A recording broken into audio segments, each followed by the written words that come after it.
was like total blackout, 100% blackout. You opened the drapes, the city was totally dark. I mean, this is a major city in Europe, and it was. And Gloria went down to the gym the next morning. She couldn't even get the lights on it, right? So nothing going on. So, and the TV sets, when you lose power in TV, your screen shrinks. And so you turn on the TV, and it was like you saw a half screen is all you saw was going on. But it was, and the casualties alone, that's one of the things President Trump picks up on. We're looking right now conservatively, when you talk about Russian and Ukrainian soldiers dead, you're looking at over 1.2 million killed and wounded. I mean, those are numbers that's called, I call it industrial strength killing. Remember the Soviets left Afghanistan after losing 18,000. We left Vietnam after losing 60,000. I mean, a nation, if you can absorb that many casualties, I go back to what happened with, and this is the comment I made to the president at the time, there's a term they use in England called the lost generation from World War I. With the trench warfare and the amount of British soldiers killed, they lost a whole generation of young men at the time, and that's what you don't want to see happen with Ukraine as well. That this generation that you're seeing killed and wounded, and the decimation, it becomes a lost generation. And when I went into Ukraine last time, we make sure we go visit the hospitals too, and go talk to the young men now and the women as well that have been fighting and we've lost, and it's always good to get their perspective. And one thing I found is you can, as a military officer, many of you who are in this room have been in the military, you can never forget about a fighting spirit, what it means when you're a soldier, men or women fighting for your country. And I think, we in the United States, and I had a chance to talk to the president, and I said, sir, we haven't had an American president since Abraham Lincoln that's had to do what President Zelensky's done. President Zelensky is fighting a war of national survival on his own soil, and that's what Abraham Lincoln did. And fight on your own soil for national survival and national sovereignty. And you have to, when you see that, you have to appreciate the issues that they're facing right now on the ground. And I think sometimes we don't see that. We don't put ourselves in their shoes and seeing what we're seeing and how to work our way out of it. And we've tried really hard to do that. And we've come up with, in the last few months, we've been to Jeddah, Riyadh, Paris, London, Istanbul again, to do technical meetings. And we came up to what we call term sheets. Term sheets are, this is what the outline, this is what it looks like.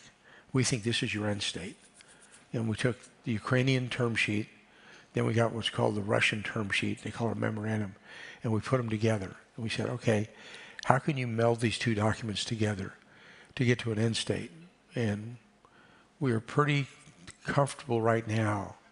We know what that looks like. We know what an end state could look like, should look like, and if we can just get to that point, we think it's winnable.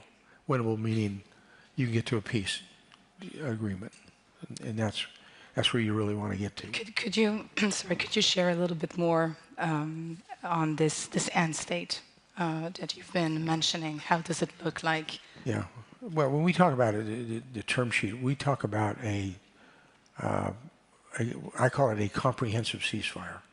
Comprehensive means air, land, sea, infrastructure. And as their Minister of Defense, Umarov, said when I talked to him about it, he said, General, you've asked me the same question numerous times, and I've given you the same answer numerous times. No shooting means no shooting. I said, okay, I get that, okay. So when Umarov said that to me, I said, okay, I understand what a ceasefire means. And that's where we want to get to, is comprehensive ceasefire. We call it ceasefire in place. Ceasefire in place meaning the ground you are physically on, that is the ground that is yours now. You occupy that. And that's okay. Does this mean de jure or de facto? By law, or just by the simple fact that you're physically on the ground?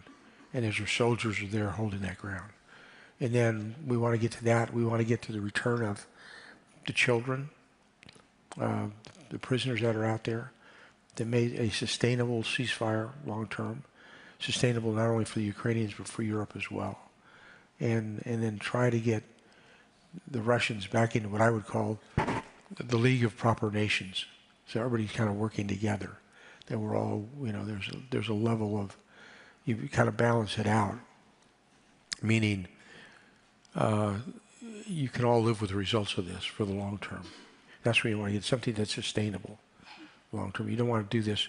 We don't want to see a war start again in 3 or 4 or 5 years. You just don't want to go there. Thank you for that. So we're sitting here in Brussels, and obviously we've seen Europeans stepping up in many, many ways. They're not directly at the negotiating table, but they have been scaling up their support for Ukraine. As you know, France and the UK leading the so-called coalition of the willing. To what extent is the United States today ready to, first of all, how do you perceive the role of Europe and what it's been doing over these past months to support Ukraine and step up? And secondly, how do you see US role in supporting this coalition of the willing, and how could it translate concretely? Yeah, I think what's important is unity of the alliance. Everybody staying together, working together. That's absolutely critical. I think what you don't want to do is, the term I would use as an American term, you don't want any stray voltage. You want to make sure that everybody's in lockstep going forward. And I think that's critical. And you're seeing, and we primarily work with what we call the E3, the Brits, the French, and the Germans as well. And the fact is, we recently had Prime Minister Starmer come to the United States. We've had President Macron come to the United States. And I think that's important, where the alliance stays really together. And I think that sends a very clear message to everybody. And I think it's important. It's important not only for European, the alliance itself, but I think it sends a clear message to President Putin that the alliance is not breakable. It's an unbreakable alliance. We're going to be around, a week from Tuesday. We're not going to go anywhere. And I think that's a critical message that needs to be sent. And it's just not to Russia, but to the entire globe as well. That it's an alliance that's been together for a long time, and it's going to stay together as well. So we're just a couple of days away from the NATO summit in The Hague, and Ukraine obviously is going to be an important piece of that. You just said it's important to show unity. It's important to show strength, especially during this meeting, for the reasons you just outlined. From a Trump administration perspective, and from your perspective, what would constitute a successful summit? What do you want to achieve? And then as we look forward beyond the summit, how do you see the future of U.S. involvement in European security affairs? It's a great question. I think what you want to see is, one of the criticisms the United States had with the alliance, and you probably all picked up on that, was when we talked about the defense contributions. Raising that to 5% of GDP that's going to be very, very important. You go back to the Wales Declaration, when everybody agreed and all the world leaders signed it was going to be 2.5% of GDP, of which 20% of that was on modernization. And everybody kind of agreed to that. When we first came in 8 years ago, the first Trump administration, there was only like 3 nations that were reaching that GDP level. And I think that's be important to making sure that everybody it sends a very clear message that we're going to maintain military strength. And frankly, I mean, everybody in this room, I know that if I said, let me, by a show of hands, how many of you can recite to me Article 5 of the NATO treaty? I bet everybody in this room could raise your hand. I'd lay you money. But how many of you can raise your hand and say, I know what Article 3 says? I used Article 3, I call that the funding article, which means that each nation individually and collectively will provide for the individual in common defense of the alliance. And I think once that agreement is made, then everybody needs to step up for that. It sends a very clear message to everybody. And And I know with President Trump, that was one of his concerns early on. If you're an alliance, you're all part of the alliance. And everybody pulls together on that. And so success would be coming out of here with a pretty well-defined what the defense contributions are going to be. But the second is, where does everybody want to be with Ukraine? What does this look like for NATO and the membership of NATO and working with Ukraine and working with, bringing Russia back into the state of stable nations? What's that going to look like? What's that going to be? And I'm not sure we're there yet.